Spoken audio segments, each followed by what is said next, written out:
অযোধ্যার রাম মন্দিরের গর্ভগৃহে রামলালার কোন মূর্তিটি বসবে তা চূড়ান্ত করল শ্রীরাম জন্মভূমি তীর্থক্ষেত্র ট্রাস্ট। কর্ণাটকের বিখ্যাত ভাস্কর অরুণ যোগীরাজের তৈরি রামলালার মূর্তিতেই প্রাণ প্রতিষ্ঠা করা হবে। কেন্দ্রীয় সংসদ বিষয়ক মন্ত্রী প্রহ্লাদ যোশী পোস্টে লেখেন, যেখানে রাম সেখানেই হনুমান। অযোধ্যায় ভগবান রামের প্রাণ প্রতিষ্ঠার জন্য মূর্তি নির্বাচন চূড়ান্ত হয়েছে। আমাদের দেশের এটি রাম হনুমানের অবিচ্ছেদ্য সম্পর্কের আরও একটি উদাহরণ। কর্ণাটক তো হনুমানেরই দেশ। সোশ্যাল মিডিয়ায় পোস্ট প্রহ্লাদ যোশীর।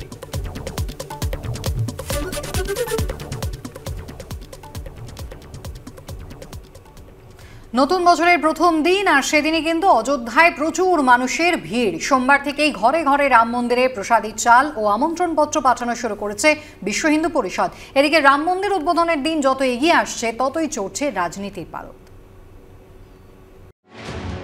শুরু হয়ে গেছে কাউন্টডাউন, মাত্র আর কয়েক দিনের অপেক্ষা। তার আগে নতুন বছরের প্রথম দিনে রাম জন্মভূমিতে পুণ্যার্থীদের ভিড়। সোমবার অযোধ্যায় দেখা গেল দেশের বিভিন্ন প্রান্ত থেকে জড়ো হয়েছেন বহু মানুষ। हम लोगों का सौभाग्य आज 1 तारीख को हमारे को आज राम जी की इस जन्मभूमि पे इनका दर्शन हो रहा है और इससे बड़ी खुशी शायद किसी को हो नहीं सकती। দেখতে পাচ্ছি যে প্রচুর মানুষ তারা এসেছেন এবং এসেছেন বিভিন্ন জায়গা থেকে। हमने तो सोचा भी नहीं था कि ऐसे दर्शन कर पाएंगे, लेकिन ये हमारे सौभाग्य के माए। সোমবার থেকেই 15 দিন ব্যাপী ঘরে ঘরে রাম মন্দিরের প্রসাদী চাল ও আমন্ত্রণপত্র পাঠানো শুরু করেছে বিশ্ব হিন্দু পরিষদ। বছরের প্রথম দিনে প্রতিবারে রামলালার জন্য 56 ভোগ পাঠানো হয় লখনৌয়ের বিখ্যাত দোকান মধুরিমা থেকে। সোমবারও তার অন্যথা হয়নি। এবারের অন্যতম আকর্ষণ সোনা ও রূপোর তবক দেওয়া মিষ্টি। 2024 বছর শুরুর প্রথম দিনেই রামলালাকে দেওয়া হয়েছে 56 ভোগ।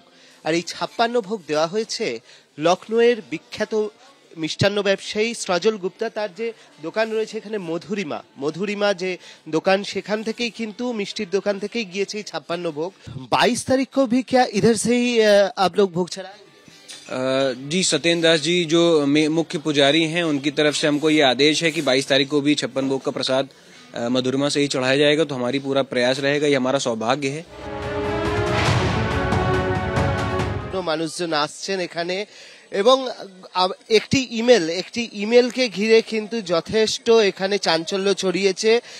তার কারণ রাম মন্দিরের ওপর একটি হুমকি ইমেল এসছে এবং তার পরিপ্রেক্ষিতে দেখা যাচ্ছে যে নিরাপত্তা তো ছিলই, কিন্তু সেই নিরাপত্তার কড়াকড়ি আরো একটু বেশি হয়েছে।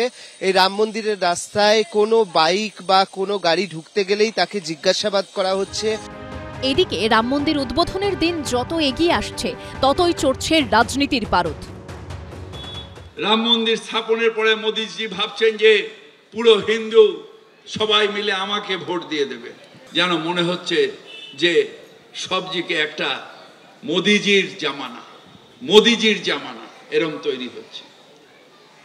কালকে অদ্ভুত লাগবে না যদি উনি রাম বেশে অযোধ্যায় প্রবেশ করে যান, যে মোদি রাম আরেকটা নতুন অবতার এলেন। সুতরাং এইগুলো চলতে থাকবে। ধর্ম যেটা মানুষের একান্ত মনের ব্যাপার, বিশ্বাসের ব্যাপার, তাকে ব্যবহার করছে রাজনীতির সুবিধার জন্য, রাজনীতির লাভ পাওয়ার জন্য। এটা কিন্তু ধর্মকে ধর্মের স্থান থেকে চ্যুত করে অধর্মের কাজে ব্যবহার করা হচ্ছে। যারা করছেন তারা অপরাধী। এত আনন্দ ঘন মুহূর্তে, এই আনন্দ যজ্ঞে মানুষ কি ঘরে ঘরে গিয়ে নিমন্ত্রণ করতে বিজেপি যাবে না? সারা ভারতবর্ষ এখন রামময় হয়ে আছে। রাম ভারত, ভারতী রাম। তবে গোটা দেশ এখন রাম মন্দির উদ্বোধনের অপেক্ষায়। অর্ণব মুখোপাধ্যায়ের রিপোর্ট, এবিপি আনন্দ, অযোধ্যা।